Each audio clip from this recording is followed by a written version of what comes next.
দেখো আমার মা কি করছে, সব প্রাইসগুলোকে বের করেছে, দিয়ে বলছে এগুলো সব বিক্রি করে দেবে। দেখেছো আমার মা কত প্রাইজ পেয়েছে, যোগা কম্পিটিশনে প্রাইজ পেয়েছে এগুলো।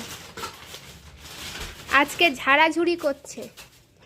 তো আমাদের হিন্দুদের মধ্যে জানি না সবারই আছে হয়তো, নিয়ম আছে ঠাকুর দুর্গা পুজোর আগে এই ঘর দুয়ার সব ঝাড়াঝুড়ি করতে হয়, পরিষ্কার করতে হয়।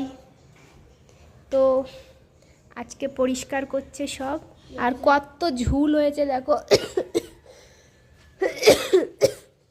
এগুলো সোফাটা ঢেকে রেখেছে।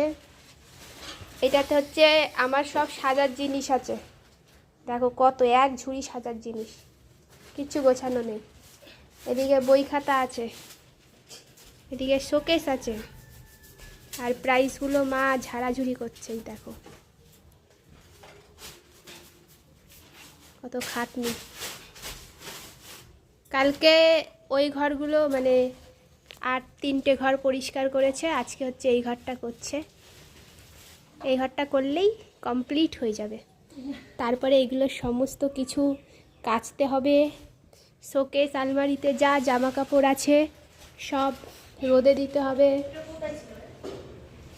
এই দেখো এই ঘরটায় কিছু নেই, তাই এই ঘরটা ঝাড়তে বেশি সময় লাগবে না। আর ওই ঘরগুলো পরিষ্কার হয়ে গেছে, বাট গোছানো হয়নি, এলোমেলো আছে। এই দেখো এই ঘর পরিষ্কার করা হয়ে গেছে, চকচক করছে। ওই জন্য এখানে অনেকগুলো জামা কাপড় আছে, এগুলো গোছাতে হবে।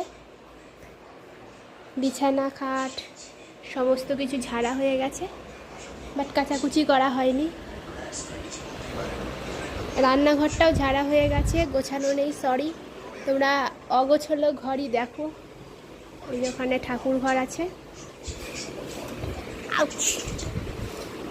মাছ ঝাড়া হয়ে গেল। আমি যেহেতু স্নান করে পুজো দিলাম, আজকে আবার বিশ্বকর্মা পুজো, তাই জন্য আমি করতে পারিনি কিছু।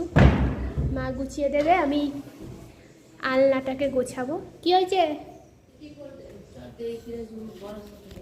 এগুলো?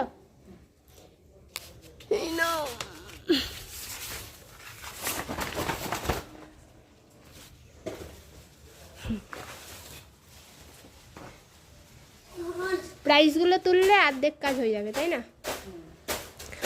অর্ধেক না, অর্ধেক কাজ হয়ে যাবে। অর্ধেক আবার কি কথা? এর উপরে প্রাইসগুলো থাকে। আর এখানে এবার টিভি রাখবো, টিভিটা সারবে আমার মা।